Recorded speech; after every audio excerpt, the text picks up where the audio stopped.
So they're above all the things. Now, a psychopath, too, really enjoys all sensations. They flourish on sensations. Whatever drug turns them on, gives them a better high. Whatever, the more weirdest, kinkiest sex they can possibly get, gives them a better high. That's what they live for, is the highs in life, and they jet all over the place to have their little orgies and things like that. But, of course, that's just the nature of the psychopath. Lower-level psychopaths have to put a better show on to the public, pretend they're one of you, but at the top, royalty, apart from the PR shots, they live a completely different lifestyle that you can ever imagine. And really, that's what modern civilization has become, is a psychopath playground, and they've created the artificial culture, the culture creators, and more are trying to convert a large servant class over to not just do this ritually here and there, but they want to go into mass-scale war, mass-scale death. You or I would look at the video of the 3-year-old girl with her lower mandible blown off, tongue hanging out in absolute panic, and that rips our heart out, rips our guts out. But the globalists, for them, that's beautiful. That's a sensation. That is just grand. And that's why they make the joke, this is peace, ha, ha, ha. It's all about... Well, they've done many studies with the psychopath and have wired them up to various electrical equipment to study their brain, including the electromagnetic imaging. And they can actually see what parts of the brain are stimulated or not even touched when they look at different photographs. Psychopaths don't have a horror. They don't recoil with horror. It's gruesome pictures. There's a neutral image in the brain. Sexual things, so on, like that. Even torture might turn them on. But things which shock most people has no actual response. Well, I believe it's healthy and normal to recoil from all that. But then there's a place in good people where I wouldn't enjoy it, but I do have a compulsion, in my mind that these people need to be routed out.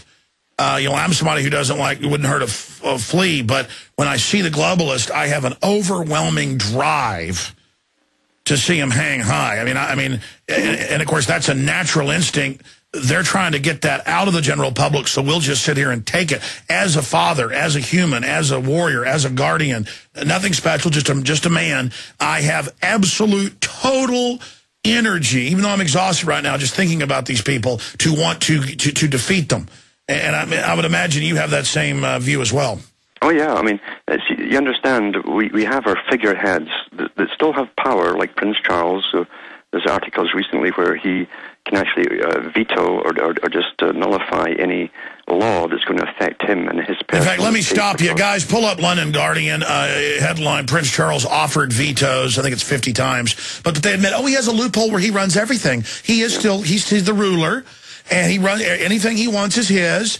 And I tell Canadians this, I go, the Queen suspended your parliament 3 times. And they go, no, you're a liar. So I show articles, and then they go, well, that's just ceremonial. But again, this is how it works. Go ahead. Well, there's no law can be passed in any of the British Commonwealth countries, Australia, New Zealand, Canada, Britain, even India still follows a lot of those rules because they're part of the British Commonwealth. And so no law can be passed in those countries without the final permission of the Queen. She must stamp it, basically, to pass it or nullify it. So that they're still very powerful.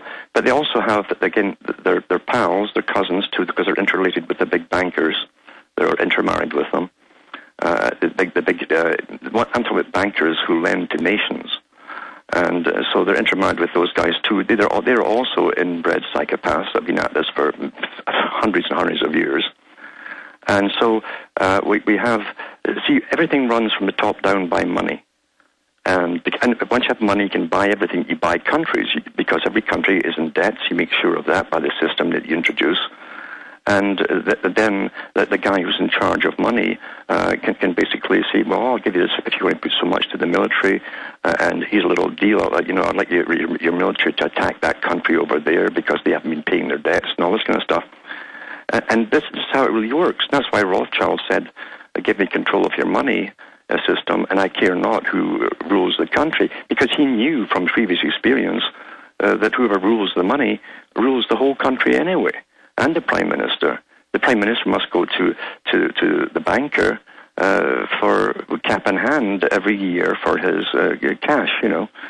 So money rules, and they're, as I say, they're interbred psychopaths too. And you find the Rothschilds are intermarried with the royal families of Britain and Europe as well. So we're run by psychopaths on all levels.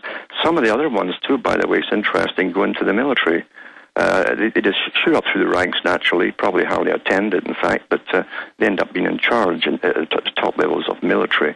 So there you have your royal powers for ultimate laws. You have your financial industry bodies there that govern the whole finance of the whole country. They use the people like peasants for taxation to fund their wars and their loans and all the rest of it.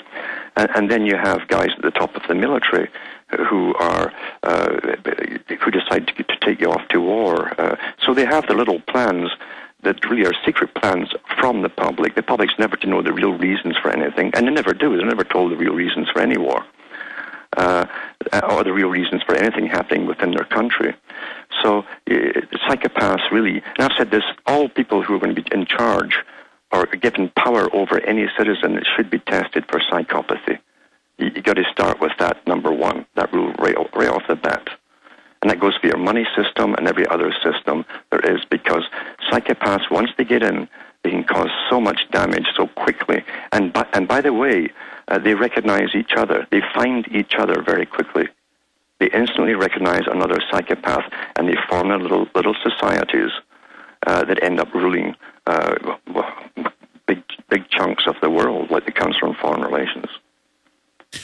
They are a cancer, and they must be routed out. They are the vampires, not physical vampires, but spiritually, and they have to be routed, or they will continue to feed on us. Look at this headline out of CBS News. Denver collects fines on drivers who stop at red lights, and if their bumper just goes 1 inch over the white line, again, but then the system can commit any crimes they want. Alan Watt is our guest right now. Jesse Ventura called me last night about the whole TSA thing and said he would try to call us after the press conference. But we'll see what happens with that. That's scheduled to happen around noon. We're going to have Alan Watt with us till 5 after. Then Jim Mars is going to be popping in and look at the banking and the whole world, the wars that are coming up and the rest of it. I want to go to Lauren, Patrick, John Lee, and Chantel and others that are wanting to talk to Alan Watt. Just briefly, Alan, what's your view on this whole Iran situation? Well, I was pretty certain that of how geopolitics was going to run this one, and it has turned out this way. I knew that Israel would... You see, Israel...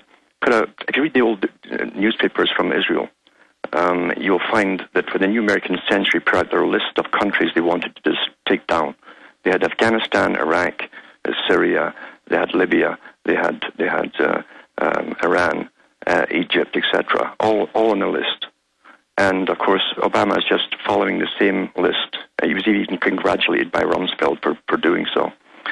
And so, but Israel kept telling the U.S. and the Israeli papers, don't stop at this country, keep going. They were really ticked off that the U.S. wasn't going through them all one after another. They have these long pauses in between.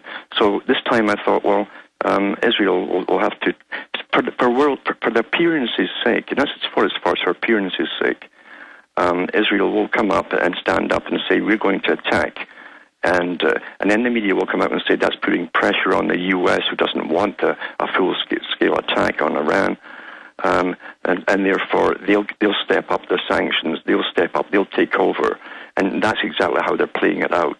They get Israel to come out first with a threatened strike on Iran, and the U.S. will step in saying, we're the protector, we'll handle that. And then the U.S. takes the blame, pays the cost of it, financially and in blood as well. And that's the whole region then cleared.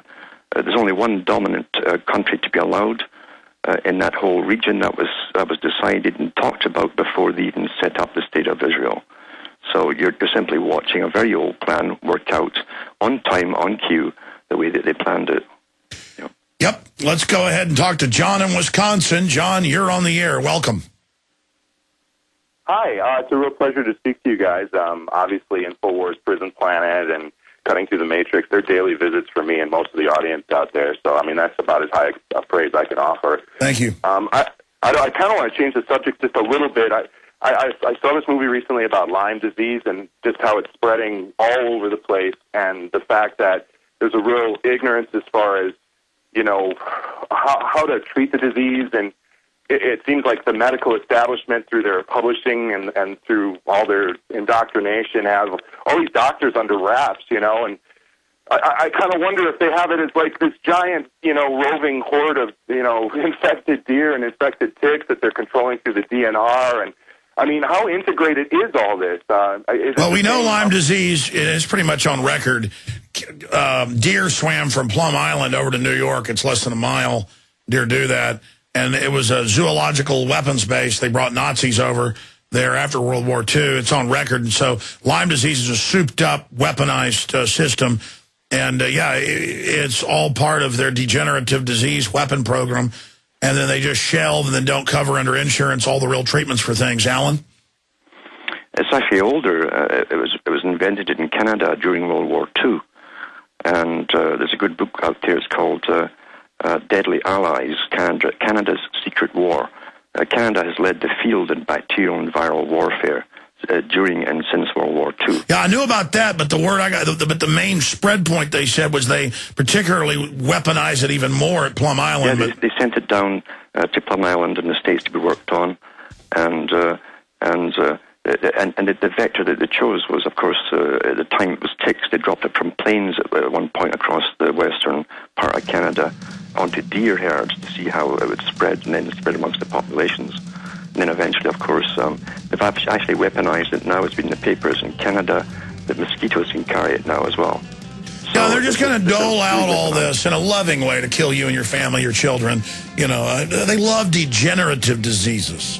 So it's another little loving goody-good. Do you want to add anything else, John? Do I add a little bit? All right, stay there. We're going to come back. The government loves you. We find ourselves at PrisonPlanet.tv subscriptions, sponsors, book sales, videos. But, you know, we're selling books for $5 a piece. And that's what it basically cost us to have them. Well, not basically. It actually costs more than that. Which, like, say, Mark Dice's book. Or when we're giving out, selling the bumper stickers at cost, you know, it just doesn't fund things. And so pure capital expenditures, allowing us to continue and grow, it's thanks to you. And thanks to folks donating at InfoWarsMoneyBomb.com. That's InfoWarsMoneyBomb.com. We've also got a lot of one-of-a-kind memorabilia and stuff up at the eBay account. That's on the bottom of InfoWarsMoneyBomb.com. You can donate there on the side, or you can buy books, videos, get a free trial subscription at PrisonPlanet.tv, and then keep the subscription in 15 days. Again, we just couldn't do any of this without you and all of our great AM and FM affiliates as well. Be sure and support them and local sponsors. Okay, finishing up, John, on the loving Lyme's disease, which you can go research, is a bioweapon, and it's just all part of the nastiness of the globalist. Do either of you guys know if there's like a correlation between chronic wasting disease and Lyme disease? Is that sort of the same condition, or? Yeah, there's all sorts of little carrier weapons they can put into ticks and other systems. And now Bill Gates has said they're releasing the mosquitoes that are genetically engineered. They'll put whatever they want in them, and they're going to give it to you. And that's the way it is, because he's smiling and dances around, and we're all trained. If it's an authority figure, they can kill us. And that's just how it works. You know, They want to control the hinterland so that, you know, any rebels that are gathering will just die of some kind of disease because they've been infected. It's even more than that. You're on the right track, though. There's been a big scare here a few years ago, and where I am, at the whole northern area, and they tried to say that not just Lyme's disease, but also the various other diseases spread by mosquitoes was on the way. And they had everybody terrified. People were wearing full jackets of the mesh, you know, the mosquito mesh. Even gardeners were wearing them. They were terrified. Hey, it's even in mainstream news, Alan, interrupt you, because you were that West Nile came out of a government weapon program. Sorry, go ahead. Yeah, and that kind of fizzled away, that one. and terrify people too. But you start to get the impression it's just not safe to live in the country anymore. And of course, what they'll do, and what they have been doing, is say, well, we can actually spray and keep down the mosquitoes around cities, but we cannot, of course, spray outside of the cities, etc., etc.